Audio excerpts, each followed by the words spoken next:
We are absolutely connected. You know, it's like, there's no question about it to me.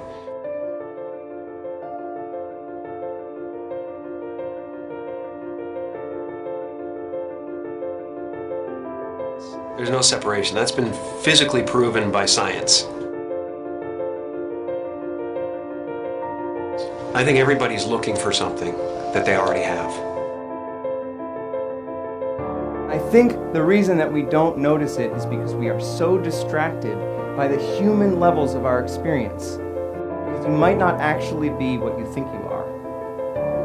The fact that we're already enlightened, we're already complete, and it's just realizing that you're complete. So everything we do to each other, or everything we see in each other, is us seeing ourselves. And yet the one thing that remains is this feeling of existence. I'm not a human being that has consciousness. I'm consciousness that is shaped into a human being. All of us are energy. A human being is a very complex pattern of energy. I always have been that energy, and I always will be that energy. I know this conceptually. Why don't we feel it? And just like an ocean is water in motion, we can call a certain part of that ocean a wave, but it gives us the illusion that the wave is a separate entity in the ocean. But a wave is not in the ocean, a wave is the ocean. And similarly, we might not be waves. Maybe we're the ocean. Maybe all of us are energy, and we can realize that directly.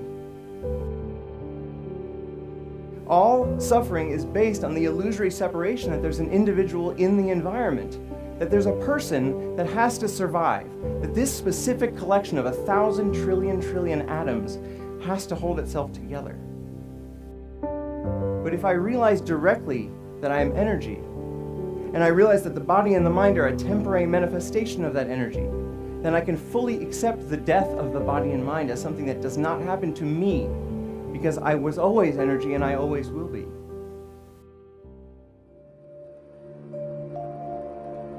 Ego tries to convince us we need to get something, this immortality, that we already possess. Ego is the voice in your head that says you're not as good as that other person. Maybe you need to do something else to make yourself better, to add to yourself. You know, and that's what it constantly is doing. It's trying to keep you from being you and me right now, loving this and loving this life.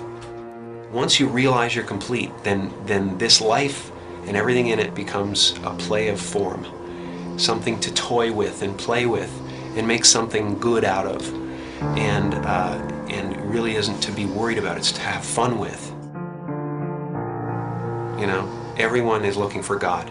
And everyone is God, and that everyone is it. It's just now, what do you want to do? And once you realize that, then there's nothing you need. It's just play. You know, nothing you do is going to add anything to you. Right. And nothing you do is going to take anything away from you. So there really is nothing to do except play. And so the only moment that mattered to us was right now. I think this experience is so important and powerful that every religious tradition at its core has been trying to convince us of its importance.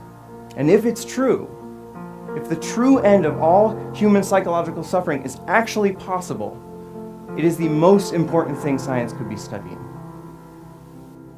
Maybe it's possible that within our lifetimes we could actually eradicate human suffering. And what would the world look like then if every single one of us felt complete, felt whole, and felt interconnected? When you let go of individual survival, all of your priorities change because you actually see the entire world as your body. You see the suffering of others as your own suffering, and you want to help. Maybe the one thing that keeps us from actually solving all of the other problems in the world is this persistent, flawed thought that we are separate from the world.